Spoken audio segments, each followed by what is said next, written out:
Hi நண்பர்களே, நான் உங்கள் பாக்கியா. நம்ம இன்றைக்கி பார்க்க போகிறது என்ன அப்படின்னா, ஏர்போர்ட்டுக்குள்ளே எந்த மாதிரியான ஒரு ப்ரொசீஜர் இருக்கும் அப்படிங்கிறத தான் நான் பார்க்க போகிறேன். ஓகே நண்பர்களே, நிறைய பேர் கேட்டிங்க எந்த மாதிரி ஏர்போர்ட்டுக்குள்ளே போகணும், என்னெல்லாம் ப்ரொசீஜர் இருக்குது அப்படிங்கிறத கேட்டிங்க. நாம் இப்போ அந்த ப்ரொசீஜர் என்னென்னு வாங்க பார்க்கலாம். வணக்கம் நண்பர்களே, நாம் இப்போ சென்னை ஏர்போர்ட்டில் இருக்கோம். நிறைய பேர் கேட்டிங்க எப்படி உள்ளே போகிறது, என்ன பண்ணுறது அப்படின்னு. நான் எப்படிங்கிறத இப்போ உங்களுக்கு அந்த தகவலை சொல்ல போகிறேன். நண்பர்களே, இப்போ நம்ம ஃபஸ்ட்டு என்ன அப்படின்னு பார்த்தீங்கன்னா, நம்மளுடைய ஆன்லைன் டிக்கெட்டை வந்து செக்இன் பண்ணணும். அந்த செக்இன் எப்படி அப்படிங்கிறத நான் உங்களுக்கு வீடியோ மூலமாக காமிக்கிறேன். ஏன்னா அங்கேருந்து பேச முடியாது அப்படி.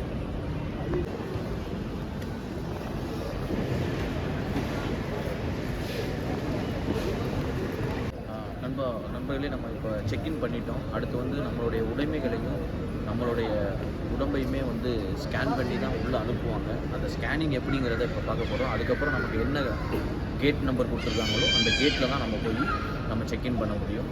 நம்மளுடைய ஃப்ளைட்டும் அந்த கேட் நம்பரில் தான் மீட் பண்ண முடியும்.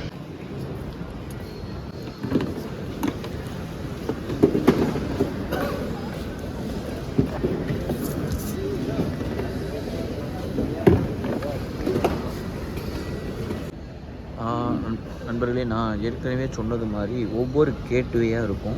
இப்போ பார்த்தீங்கன்னா நான் போகிறது வந்து டொமஸ்டிக் ஃப்ளைட்டு தான்.